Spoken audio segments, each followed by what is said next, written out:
Good morning and welcome. My name is Shaheen Chohan and I am part of IIR's global analytics team. I'm based in our Dubai office and have been with the company now for 15 years.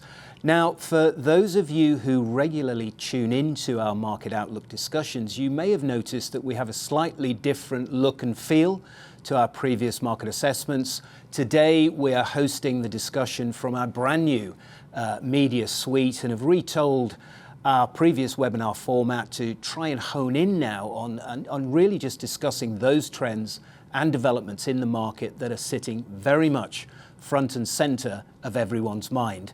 And to help me cut the ribbon, so to speak, I am delighted to be joined by Joe Govreau, who is our Senior Vice President of Research Operations for our Metals and Minerals Research. Joe has been with the company now for, 39 years.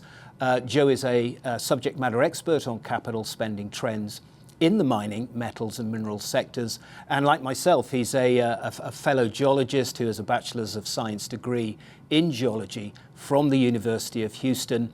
Today, Joe and I will be discussing the near-term outlook across mining and downstream metal sectors with a particular focus on how and where current tariff situation is impacting planned spending across the industry. But before I do that, I would like to say a very big thank you to our podcast sponsors, Hilliard Brake Systems, a world leader in industrial braking technology. Hilliard Braking Systems have a proven track record of performance, reliability, and value to their customers.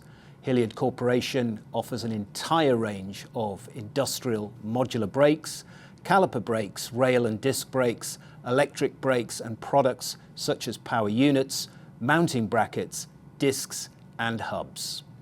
So, Joe, I'd like to bring you into the discussion and put you under the spotlight somewhat. I guess over the last 24 months, metals and minerals project spending activity has really been moving along at, I guess, a reasonable pace. I guess not quite at the levels that we saw in the last booming, capex booming period, but on an upward trajectory nonetheless. Now, base metal prices have come off some of the highs, certainly we saw at the beginning of this year, and certainly off that high point in the mid, I think, 2022, right? But are still at elevated levels compared to, back in history. Why are we seeing higher metals prices? Well, metals demand continues to increase, and the main driver of that, at least over the last 10 years or so, is the energy transition. That's going to continue going forward. We're seeing significant growth in electricity consumption, up about 4.3% according to the IEA, and that's coming from electrification efforts, from the explosion in data center construction, things like that.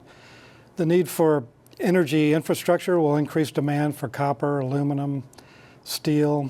If you look at the World Bank Metals Index, metal prices are historically high, like you say, for most commodities, with precious metals, especially gold, going through the roof as an investment destination off of uncertainty over the tariff war impact and possible economic downturn. The price of gold actually went up over $3,500 per ounce today. And at the same time, some metal prices, such as for lithium and nickel, have fallen due to a lot of new capacity coming online in countries like Indonesia, which has built out a lot of mine and smelter capacity, mainly from Chinese investment in that country. So the top mining companies are planning to spend more in 2025 than they did last year, and we haven't seen any changes in those plans. BHP Group, for example, wants to spend about $13 billion on its copper operations in Chile over the next decade. So, Joe, with that, which appears to be a fairly positive set of tailwinds for the industries, do you see this now leading to and translating into, I guess, more capital expenditures moving forward? Yeah, we are seeing increased activity in CapEx expenditures. We're looking about 7.3% increase compared to last year, and that's according to our Global's Metals and Minerals Project Spending Index. The spending index compares what's scheduled to begin construction this year compared to last year at the same time, and we update that every month. Now, we'll say there's significant risk for increased project fallout as the year moves on. Project costs continue to rise. I've had several discussions with our equipment and service provider clients. They're indicating a couple of different things. One, they're increasing product pricing in some cases for their products and services. And others are saying there's been a slowdown, a market slowdown in CapEx and maintenance spend since the tariffs were announced. Metal firms are waiting for the other shoe to drop, so to speak, and market uncertainty makes it difficult to make long-term capital commitments. The Trump administration says it's negotiating with 75 countries on tariffs right now, so we're in a kind of wait-and-see period.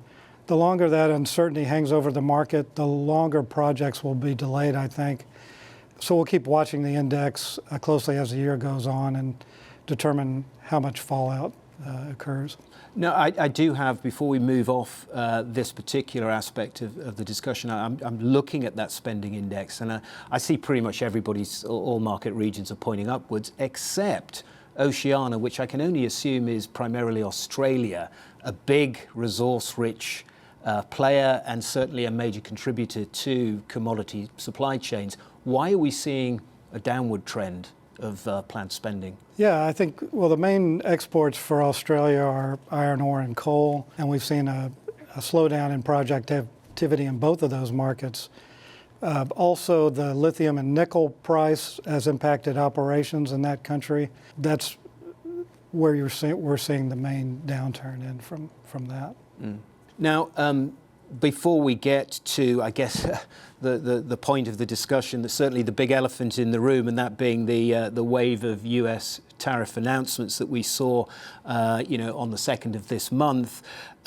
What does the current level and activity of project spending that based on what your researchers are seeing across the world and are tracking right now?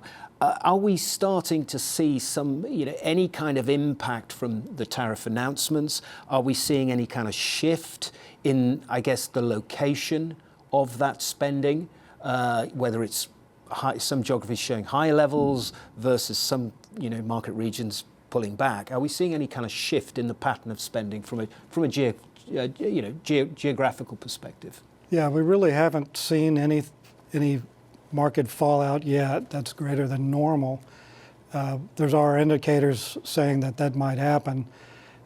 Right now, when you compare what's under construction right now versus last year, we're up 5.2% for construction projects under construction compared to last year. So there's a healthy amount of spend going on. Regions like the U.S. and Canada are seeing increased activity, Latin America, Southeast Asia, Africa, and so on. And then there's a healthy pipeline of projects on the books for the rest of the year. Looking at the medium and high probability projects, there's another 477 billion or so projects that are currently still scheduled to begin this year. Now, turning obviously to tariffs, topic of the day. Obviously, these will have, tariffs will have a different impact on different parts of your supply chain, right? I mean, tariffs will be impacting mining and mining companies in a different way, perhaps to the downstream sectors. What I mean by that is obviously, mining companies invest for the long term. Their assets run for multiple decades, and their permitting processes are, long and extended. Where the downstream sectors, such as smelters and so forth, they're much more sensitive, I guess, to changes in macroeconomics and obviously any disruption to their end consumers. Are you starting to see some kind of divergence in the kind of impact between the mining sector and the downstream sectors? Yeah, I think that the downstream sectors are going to be more impacted from tariffs.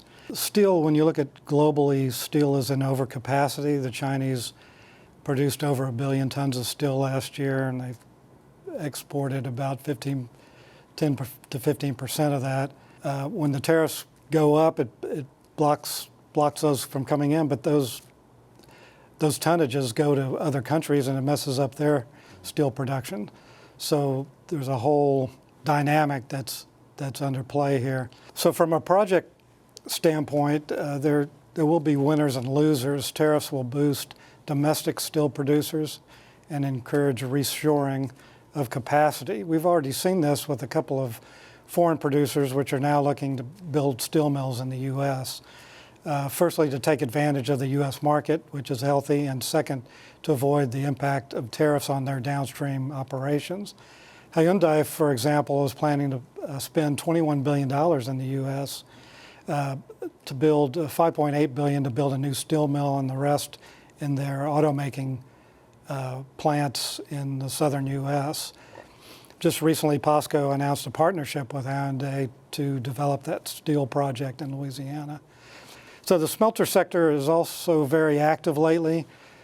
Companies have moved to shore up the supply chain around security issues and get away from Chinese market control.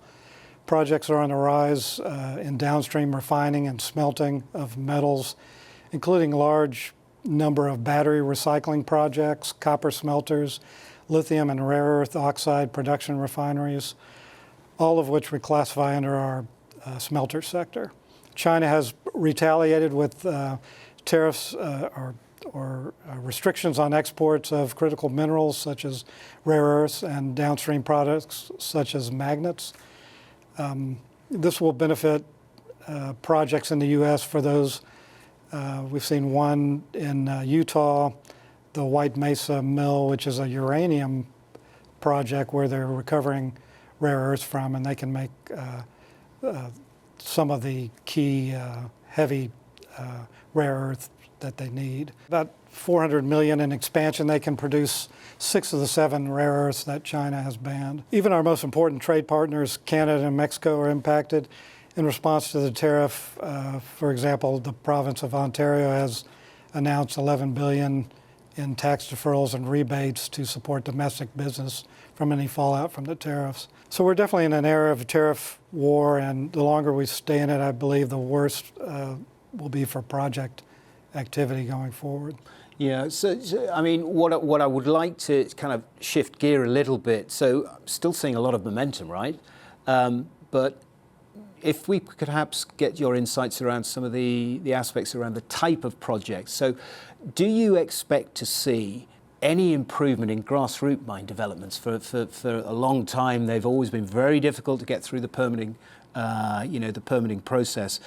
Let's say that the tariff situation, we get to a degree of normalization and we start to see more of these sort of bilateral agreements occurring. I mean, just today we saw a statement put out by Vice President Vance, who's currently in India. You know, the rhetoric's very positive. It's all about trying to get a win-win situation. Do you think the market is going to be responding to that? We will see, more confidence, I guess, in moving forward with grassroots projects. Yeah, I mean, grassroots projects account for the majority of what we're looking at. There's big projects in Pakistan, for example. They're building the Rio Dick copper projects, multi-billion-dollar project. There's green steel mills in Europe that are going forward in Sweden.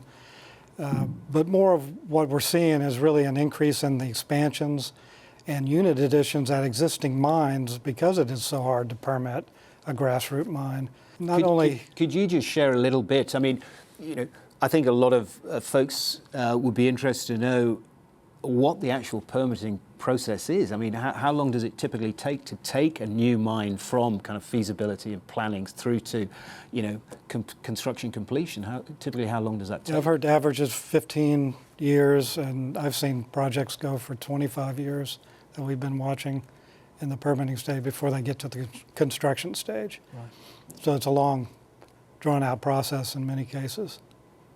So the focus remains on, I guess, expansions, probably easier to get through the pipe, as you just said. What other types of, in-plant capital spending are we seeing at these mine sites? Yeah, I think we're seeing a lot of restarting of past producing assets. Companies are going underground at existing mines. a lot of companies are optimizing. New capacity has come online. There's automation that's being used to make things more efficient and safer, and also decarbonization type projects. Now, actually staying with that decarbonization kind of theme, on one hand, we've clearly got, the mining sector, is sitting on sort of both sides of the fence, right?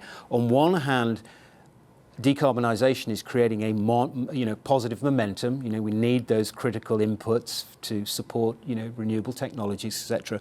But on the other hand, mining companies are really having to dig deep, no pun intended, but are really having to focus in on spending that lowers their emissions, both of their operational mine sites as well as baking that kind of lower carbon footprint into new projects, and that's going to be very, very key. I mean, I think it's probably key. Mining companies are very conscious that you need now to have a very strong ESG rating to be able to just get the funding and the permitting through. Would that be fair to say? That's true. I mean, there's a lot of effort going into decarbonization right now, but very few of those are reaching the implementation stage, mainly due to the cost of constraints of developing the technologies like carbon capture and storage.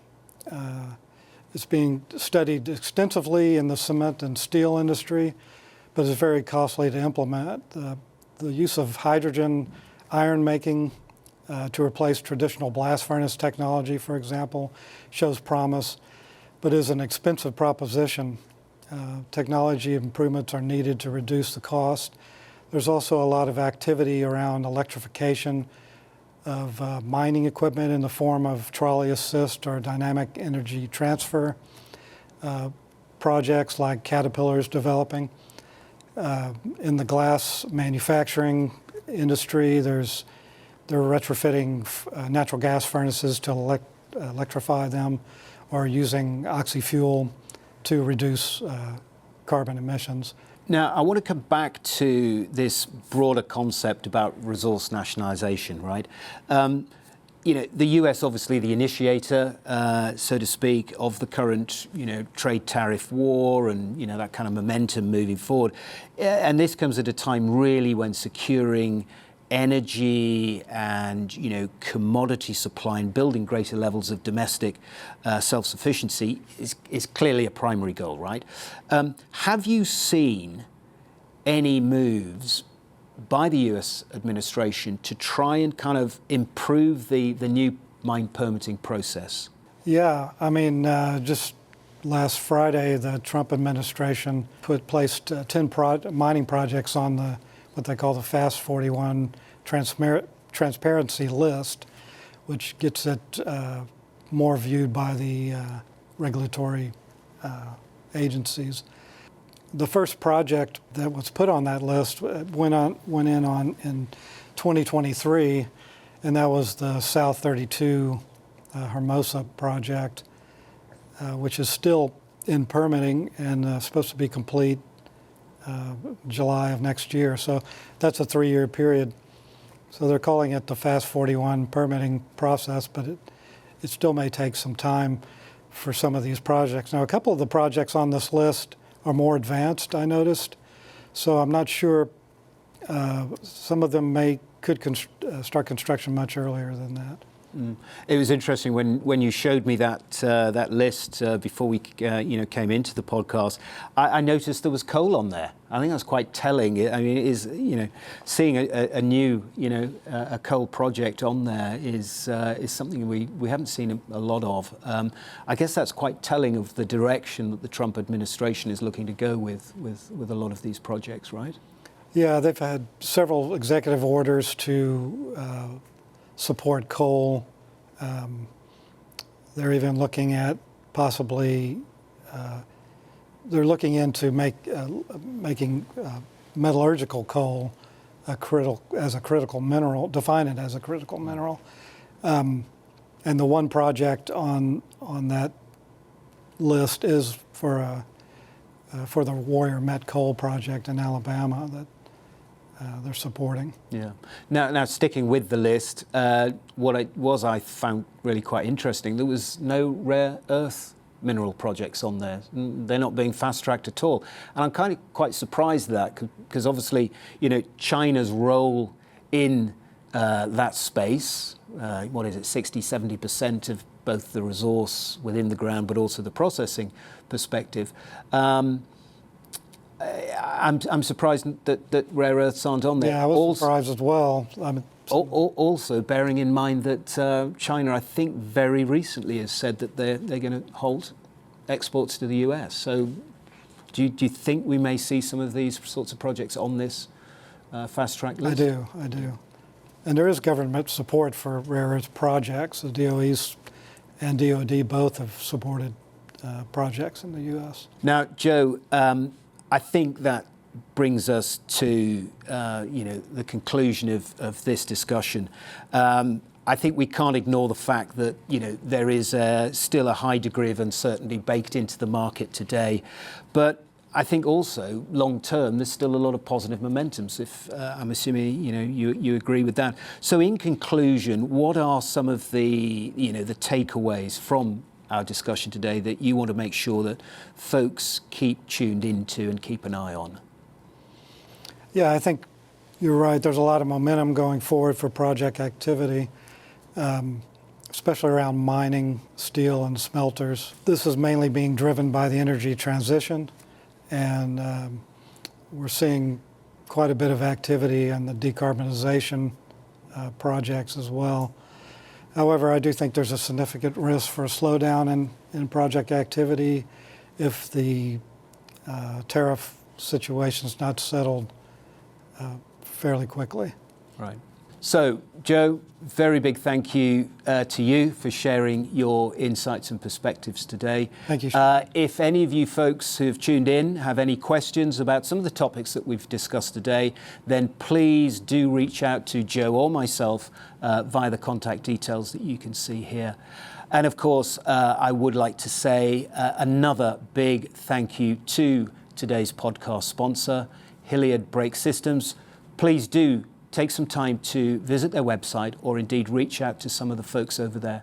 So Joe, I guess that kind of brings us to the end of the formal piece of the discussion. Thanks for sharing your insights. But I do think actually we've got a few minutes for some questions which have been coming in. So a question that's come in, this is really about grassroots developments, those greenfield and brownfield sites, and energy supply. What are the kind of the main pain points and solutions for that mining companies are having to adopt when they're looking at new greenfield developments? Yeah, well, energy's the main concern. I mean, that's the main cost for any mine. Energy and labor are the two highest costs for mining and for manufacturing as well. So that's a main consideration. If you can site your facility where there's hydroelectric or renewable energy, that's always a concern. And the cost is just rising, which we talked a little bit about the increase in electricity consumption. So the prices are just going to go up. Yeah.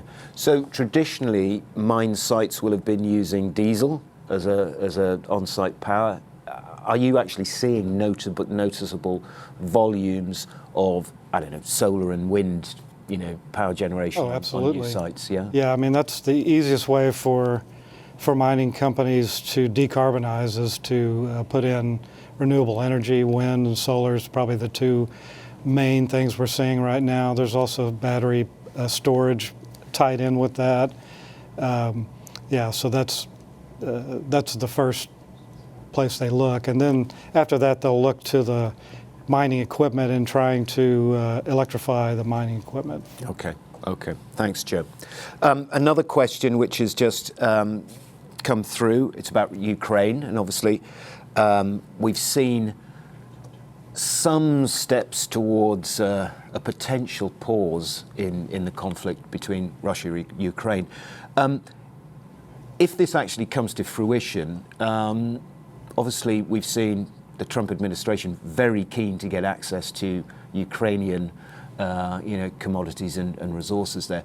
Do you think if we do see a resolution, the war stops, this could lead to some new capital investments occurring in Ukraine, or do you think that's still too far away? Well, they have a major rebuilding plan. Obviously, the steel industry, they have a very large steel industry in Ukraine, and that's been decimated. So there's a lot of rebuilding that's going to be needed. Iron ore, coal is prevalent there. So there's a lot of infrastructure and materials that will be needed for that rebuild. If hopefully sooner the better that happens. There are critical minerals there. From what I've understand, they're maybe not the best quality resources. I mean, in my opinion, we should be focusing on developing our resources here in the States, and we really don't need we have the resources here. It's just the will to develop those resources, I think. Right. Another question, again, I guess linked to the tariffs, and this is specifically for aluminium. Is the general gist of the question is the US really still going to have to be very dependent on aluminium imports? Oh, yeah. Well, I mean, we've shut down quite a bit of primary aluminum capacity over the past 20, 30 years.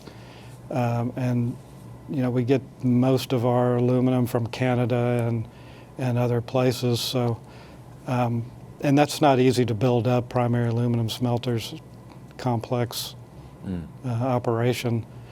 I mean, there's some capacity that could come in if we had to, but we'd still need some outside sources. There are plans in the works for a new aluminum smelter in the U.S. that is supported by the government, so that's still under development. So could come into play. Do you think that we'll see similar to what was it, the fast tracking of mining projects? Do you think we might see some of that some of those more strategic sectors in the downstream, You could. Well, there's a lot of support from DOE, DOD funding that's coming in to support some of those projects. Okay. Joe, we got a question in around actually nuclear. The question is potential growth in small modular reactors. Will this require more uranium? And I guess my follow-on question to that does the US have a decent, reserves of domestic uranium, or would they? Yeah, we do, and that's been a trend, I guess, over the past couple of years. We've seen an increase in project activity for uranium mines. Here in Texas, we have several in situ uranium mines, and in the Rockies, there's resources there as well. Okay. Final question that's come in is around cement, and I know we didn't talk about it much today, but obviously cement, I get a very energy-intensive sector, and the question is what is the cement industry doing to decarbonize itself and lower its emissions? Well, that's really the key projects that we're seeing, because cement is the capacity is up there. With the exception of maybe some of the developing countries which are building new capacity, like in Africa. But most of the cement companies are looking to decarbonize, so they're looking at carbon capture projects. There's a lot of R&D going into that. A few are going into operation. It's a very expensive proposition. It's very complicated, so the question is who's going to pay for it? And the bottom line, the consumer pays for it at the end. But it's a complicated situation. If we get some improvements in technology, that'll help to move those projects along. Right, Joe. I think in the interest of time, thank you again. I think we'll wrap up. Really appreciate spending some time with you, hearing your perspectives and points of view. Really enjoyed the discussion. And thank you so much, folks, for tuning in. We really look forward to getting the opportunity to speak with you on our next podcast. And hopefully what you've heard today will have helped you navigate the currents of change a little bit better. Thanks for joining. Bye-bye.